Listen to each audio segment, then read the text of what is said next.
Hello everyone.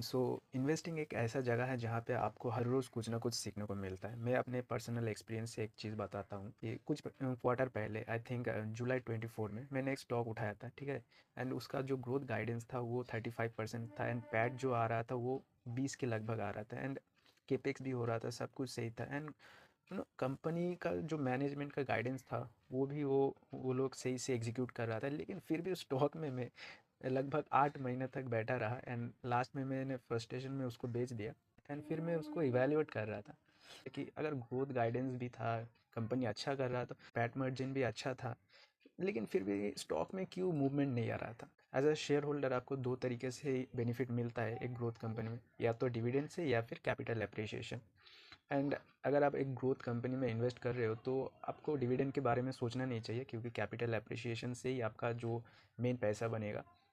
तो मैं देख रहा था कंपनी का सब कुछ सही है, लेकिन मैं एक चीज़ नेगलेक्ट कर गया, वो था कैश फ्लो। कंपनी का जो ऑपरेटिंग कैश फ्लो था वो नेगेटिव था।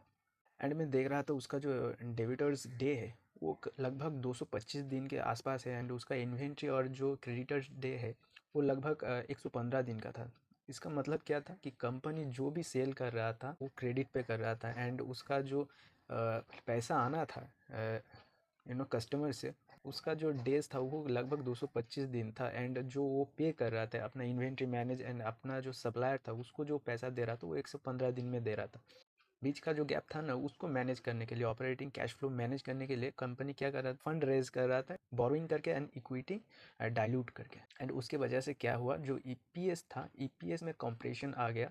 एंड उसकी वजह से मैं देख रहा था, क्योंकि प्राइस का मूवमेंट तभी आएगा ना जब ईपीएस में ग्रोथ आएगा एंड पी में एक्सपेंशन होगा। क्योंकि वो लोग इक्विटी डाइल्यूट कर रहा था तो ईपीएस में जो है ना कॉम्प्रेशन आ रहा था एंड उसकी वजह से जो प्राइस था एक ही जगह पे 8 महीना रह गया। एंड अनफॉर्चुनेटली जब मैंने उसको बेच दिया, रिसेंट कॉल को मैं देख रहा था, तब एक इन्वेस्टर ने इस चीज़ को हाईलाइट किया था एंड कंपनी ने उसमें कहा कि वो और इक्विटी डाइल्यूट नहीं करेंगे।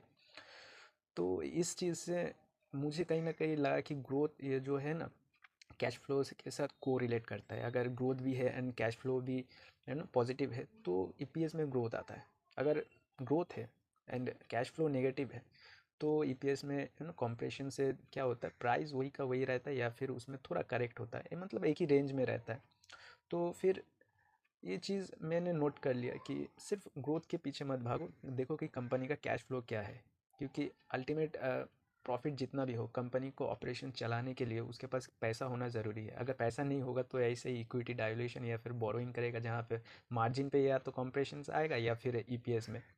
एंड आई होप आपको समझ में आया, तो इसीलिए मैंने इस वीडियो को बनाया कि मैंने इतनी बड़ी चीज़ को कैसे नेगलेक्ट कर लिया। आफ्टर ऑल ये सोच के भी मुझको थोड़ा हंसी भी आता है एंड गुस्सा भी आता है कि एज अ इन्वेस्टर ये सब चीज़ हम लोगों को पता होना चाहिए।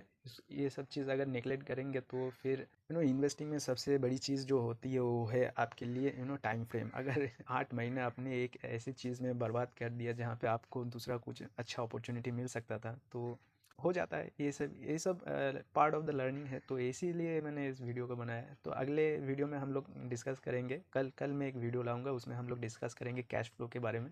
क्योंकि बहुत से इन्वेस्टर जो नए नए इन्वेस्टर हैं ना, उनको कैश फ्लो के बारे में उतना कुछ मालूम नहीं है एंड कैश फ्लो कैसे इफेक्ट करता है। आई होप मेरे गलती से आपको समझ में आ गया। तो चलिए रखते हैं, आज तक वीडियो इतना ही। मिलेंगे अगले और एक वीडियो में।